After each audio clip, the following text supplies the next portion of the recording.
kana tiri kuda kutaura nachokwadi vana veZimbabwe, Mnangagwa haasi kufanira kuti aramba achitonga Zimbabwe kusvika muna 2028. So maoptions edu ekuti abve pachigaro before 2028 angore ekuti tipinde muroad massively maZimbabweans to march to demonstrate against him so that he can capitulate. But doing that, it needs proper mobilization on the ground, of which the ground racho iroro ndo raabva asosa nekusona zvekuti even mastudents chaivo vasina kana kutombotaura against Mnangagwa, they are beaten because they belong to a different student union. They are campaigning for a different student union yavanoti ine iri anti-ZANU-PF zinaso. So you can imagine kuti political activists chaivo tasayana Scala vari kusungirwa kunana South Africa, na Comrade Nyoka Yemabhunu vakasungirwa muSouth Africa, and pamwe tichazosungirwawo kuno kuNamibia kwatiri. But tiri kuti this scenario iyo it now needs proper planning and a vocal united front from Zimbabweans, because honestly varume hatisi kukwanisa kusustaina utongi hwaMnangagwa kusvika muna 2028. Kana zvakadaro, it means kuti Christmas is suspended in Zimbabwe. Forget about this year's Christmas. Hakuna Christmas. Kungaite Christmas vanhu vachipuwa tuma $75 kamwe kadimbu muna November, kamwe kadimbu muna December. Hakuna zvinhu zvakadaro. That's nothing. That's an insult. And to make matters worse, hatisina government muZimbabwe, hatisina hurumende, to be honest. Taane vanhu vanongoita bembera rekugovera zvinhu. And look how Mnangagwa has reduced himself from being a statesman. Iye zvinezvi ndiye akatora chinhano chaakanga akapa Chivhayo. Basa raakanga akapa Chivhayo rekuti agovere mari dzekuba, iye Mnangagwa manje ndiye akugovera. It started nekupa Comic Elder mota izvino dzaakupuhwa naMnangagwa. Handi maona Chivhayo abva ati zii haachapa. Of course recently akapa hake Dudley Hall 1 million, ndokubva avaudza kuti munoto contractor company yakati and stuff like that, kuri kuti kungopanana mari pache zvavo. Because if Dudley Hall were to do a proper contract, vaifanira kutsvaga vanhu vanokwanisa kuti vaite project iyoyo, maybe saving some more money from the million iyoyo yoendawo somewhere. But aiwa yakanza iri kubva kuno, but iri kufanira kuenda kwakati. Saka ndo mupiro weZANU wekuti havakupe chinhu chaunosenzesa mudiro wavo. Saka you would find kuti situation yatina right now, hatisina munhu anokwanisa kumira achiita denounce the rule yaMnangagwa, because musicians have been bought, pastors have been bought, artists have been bought, everyone have been bought, the army has been bought, everyone has been pocketed. The CIO, it's tormenting people on behalf of Mnangagwa. So it's left to the general populace to rise beyond political difference, beyond the non-leaders that not ndoma leaders in opposition.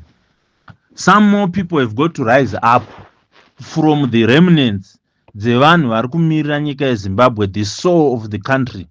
Because as it stands, I said it before, kuti hatisina bato rinonzi ZANU-PF, and zvichokwadi ZANU-PF hapasina. Tagwire akatenga ZANU-PF yake, saka akutongoita zvavanoda nazvo. Timu rese remuCentral Committee rakapuhwa motikari iya, munofunga kuti kunyange kana akabhendesa mitemo yeZANU-PF kana yenyika vane chekutaura here? Vane vatasa motikari dzavakapuhwa.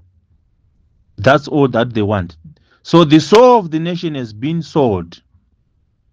The once a revolutionary party that claimed kuti yakarwira nyika and it holds the soul of the country is no more. It's dead. Just like as the country is dead. So we have a president akupota achidaidza vanhu kuti avape motikari kuState House. The funny part of it is kuda kuita undo the works of Mama Mimi Baloyi Chiwenga. Vaka approachwa nemukomana Greatman kuti vabatsire, ndokubva in fact Greatman aitsvaga hake mawheelchair, ndokubva vanzwa kuda kubatsira vakanobatsira vakapa mawheelchair, a number of them, kureva kuti so many people benefited.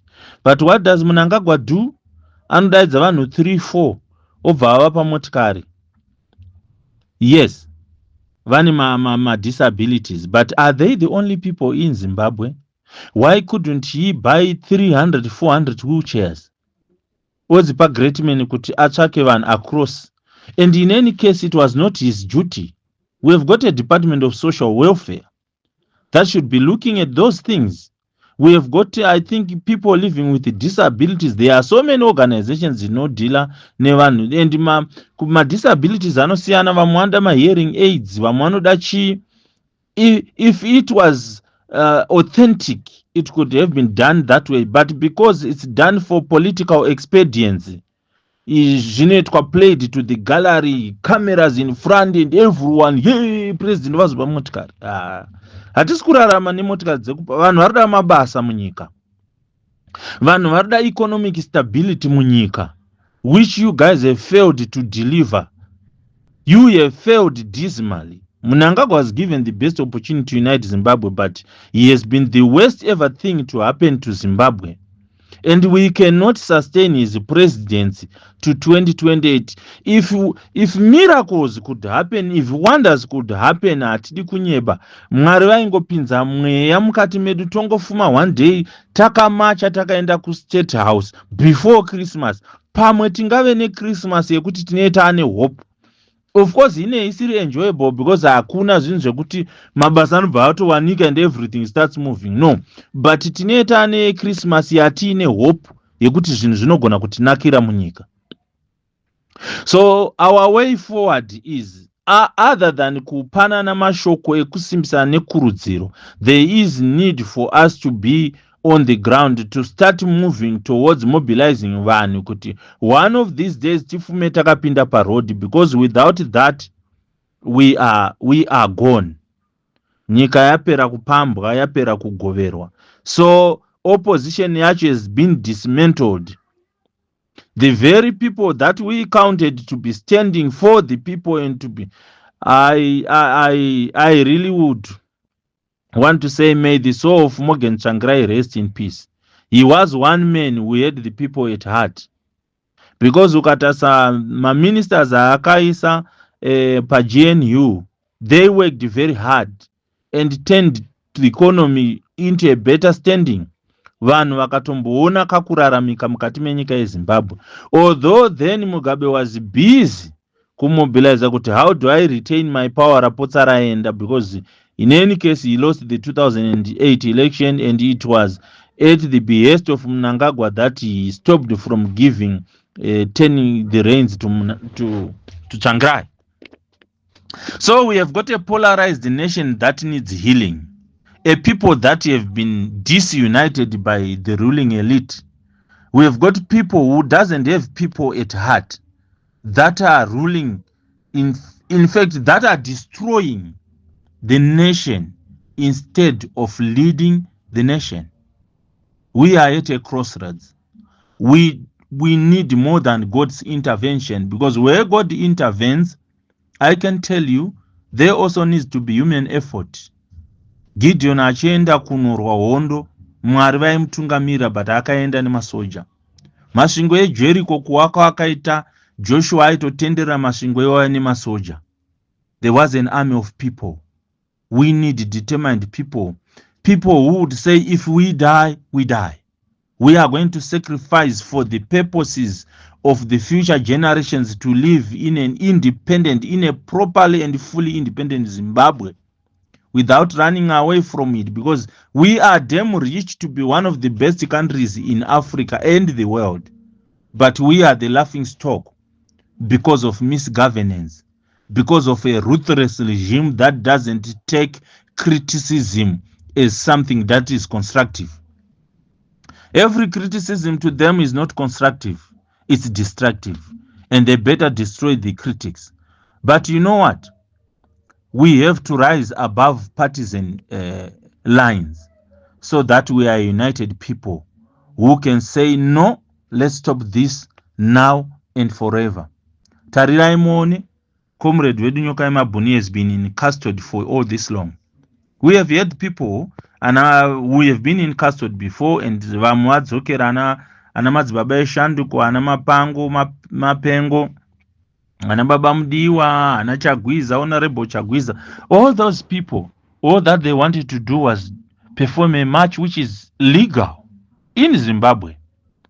So situation atinayo, we have got an illegal government that wants us to remove them legally. To remove illegally, say muchibira ma elections. The only thing chamunogona kutaura itai zvinobvumirwa pamutemo muchitoitawo are elections, but you still the elections. So elections are irrelevant in Zimbabwe. We don't need to be talking about elections. We need to remove this system, then we start all over again. But it needs Amadou Sibili, real men, for us to do this, because it's a Herculean task which has got to be performed and achieved. Murare zvakanaka.